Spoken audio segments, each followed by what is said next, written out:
ഇന്ന് നമുക്കൊരു കിടിലൻ സ്ക്വാഷ് ഉണ്ടാക്കിയാലോ. റമദാൻ മാസമൊക്കെ അല്ലേ വരുന്നത്. അപ്പോൾ നമ്മൾ ഇതുപോലെ സ്ക്വാഷ് ഉണ്ടാക്കി വെക്കുകയാണെന്നുണ്ടെങ്കിൽ നമുക്ക് റമദാൻ മാസം മുഴുവനും ഇതും കൊണ്ട് ജ്യൂസ് ഉണ്ടാക്കി കുടിക്കാം. അപ്പോൾ വത്തക്ക കൊണ്ടാണ് കേട്ടോ ഞാനിപ്പോൾ ഈ സ്ക്വാഷ് ഉണ്ടാക്കുന്നത്. വളരെ ഈസി ആയിട്ട് ഉണ്ടാക്കുകയും ചെയ്യാം, എന്നാൽ നല്ല ടേസ്റ്റുമാണ്. അപ്പോൾ അതിന് വേണ്ടിയിട്ട് ഞാനിപ്പോൾ ഒരു വത്തക്കയുടെ പകുതിയാണ് കേട്ടോ അവിടെ എടുത്തിട്ടുള്ളത്. അപ്പോൾ വത്തക്കയുടെ കുരു എല്ലാം കളഞ്ഞ് ചെറിയ പീസായിട്ട് കട്ട് ചെയ്ത് ഇവിടെ എടുത്തിട്ടുണ്ട്. ഇനിയിപ്പോൾ നമുക്ക് ഈ വത്തക്കയുടെ ജ്യൂസാണ് കേട്ടോ എടുക്കേണ്ടത്. അപ്പോൾ വെള്ളമൊന്നും ചേർക്കാതെ വേണം നമ്മളിതിൻ്റെ ജ്യൂസ് എടുക്കാൻ. കട്ട് ചെയ്ത് വെച്ചിട്ടുള്ള വത്തക്ക ഒരു മിക്സിയുടെ ജാറിലിട്ടിട്ട് നല്ല പോലെ ഒന്ന് അരച്ചെടുക്കുക. അപ്പോൾ ഇത്രയും ജ്യൂസ് കിട്ടിയിട്ടുണ്ട് കേട്ടോ. അപ്പോൾ ഇനി നമ്മളിതൊന്ന് അരിച്ചെടുക്കണം. നമുക്ക് വത്തക്കയുടെ ജ്യൂസ് മാത്രം മതി, അതിലെ ചണ്ടിയൊക്കെ ഒന്ന് കളയണം.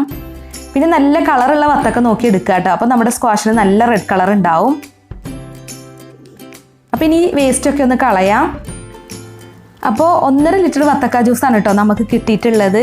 കപ്പളവ് പറയുകയാണെന്നുണ്ടെങ്കിൽ 250 ml കപ്പിന് 6 കപ്പ് വത്തക്ക ജ്യൂസാണ് ഉള്ളത്. അപ്പോൾ ഇനി നമുക്ക് എങ്ങനെയാണ് വത്തക്ക സ്ക്വാഷ് ഉണ്ടാക്കുന്നതെന്ന് നോക്കാം. അപ്പോൾ അതിന് വേണ്ടിയിട്ട് നല്ല കുഴിയുള്ളൊരു പാത്രം വേണം കേട്ടോ എടുക്കാൻ, നമുക്ക് കുക്ക് ചെയ്യാൻ. കാരണം നമ്മളിത് ജ്യൂസ് വറ്റിച്ചെടുക്കുകയാണ് വേണ്ടത്. ഒരു സിറപ്പ് പരുവത്തിലാവുന്നത് വരെ ഇത് വറ്റിച്ചെടുക്കണം.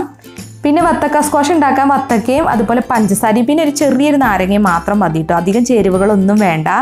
അപ്പോൾ നമുക്കിത് ആദ്യം നല്ല പോലെ ഒന്ന് തിളപ്പിച്ചെടുക്കാം. ജ്യൂസൊക്കെ ഇപ്പോൾ ഇവിടെ തിളച്ചിട്ടുണ്ട്. പിന്നെ നമ്മൾ വത്തക്ക ജ്യൂസ് തിളപ്പിച്ചെടുക്കുമ്പോൾ അത് പിരിഞ്ഞ പോലെയൊക്കെ തോന്നും കേട്ടോ. അത് പിന്നെ നമ്മൾ സിറപ്പാക്കി വരുമ്പോൾ ശരിയാവും, അല്ലാതെ ടെൻഷൻ അടിക്കേണ്ട കാര്യമൊന്നുമില്ല.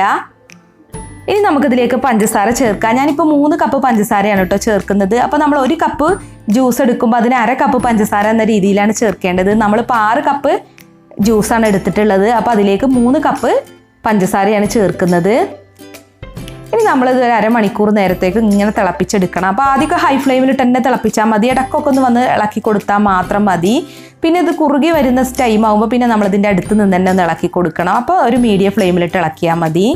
ഇതിപ്പോൾ ഏകദേശം ഇവിടെ തിക്കായി വന്നിട്ടുണ്ട്, കണ്ടില്ലേ. അപ്പോൾ ഈ ഒരു പരുവാവുന്നത് വരെയാണ് കേട്ടോ നമ്മളിത് തിളപ്പിച്ചെടുക്കേണ്ടത്. ഇതിപ്പോൾ ഒരു സിറപ്പ് കൺസിസ്റ്റൻസിയിലായിട്ടുണ്ട്.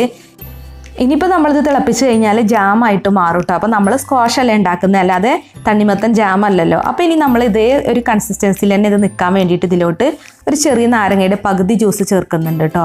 സാധാരണ നമ്മൾ സ്ക്വാഷൊക്കെ ഉണ്ടാക്കുമ്പോൾ ഒത്തിരി നാരങ്ങാനീര് ചേർക്കലുണ്ട്. പക്ഷേ വത്തക്കയിൽ അങ്ങനെ ഇപ്പോൾ ചേർക്കണം എന്നില്ല. പിന്നെ നമ്മൾ ജ്യൂസ് ഉണ്ടാക്കുമ്പോൾ ചേർത്താൽ മതി കേട്ടോ. അപ്പോൾ ഞാൻ അര നാരങ്ങയുടെ ജ്യൂസാണ് ഇപ്പോൾ ഇതിലേക്ക് ചേർത്തിട്ടുള്ളത്. എന്നിട്ട് നല്ല പോലെ ഒന്ന് മിക്സ് ചെയ്ത് കൊടുക്കുക. കണ്ടില്ലേ, ഇതിപ്പോൾ നല്ലൊരു സിറപ്പ് കൺസിസ്റ്റൻസിയിലാണ് ഇരിക്കുന്നത്. അപ്പോൾ നല്ല പോലെ തിക്കാവാൻ വേണ്ടിയിട്ട് വെയിറ്റ് ചെയ്യരുത് കേട്ടോ. ഈ ഒരു പരുവാകുമ്പോൾ നമ്മൾ ഫ്ലെയിം ഓഫ് ചെയ്യണം. എന്നിട്ട് അതിലോട്ട് നാരങ്ങ നീര് ചേർത്തിട്ട് നമ്മളിത് തണുക്കാൻ വേണ്ടിയിട്ട് മാറ്റി വെക്കുകയാണ് ചെയ്യേണ്ടത്. തണുത്തതിന് ശേഷം പിന്നെ നമുക്ക് കുപ്പികളിലൊക്കെ ആക്കി സൂക്ഷിക്കാം. അപ്പോൾ നമുക്ക് ഇത്രയും സ്ക്വാഷ് കിട്ടിയിട്ടുണ്ട്. ഇനി ഈ സ്ക്വാഷ് വെച്ചിട്ട് 2 രീതിയിലാണ് ഞാനിപ്പോൾ ഡ്രിങ്ക്സ് ഉണ്ടാക്കി കാണിക്കുന്നത്.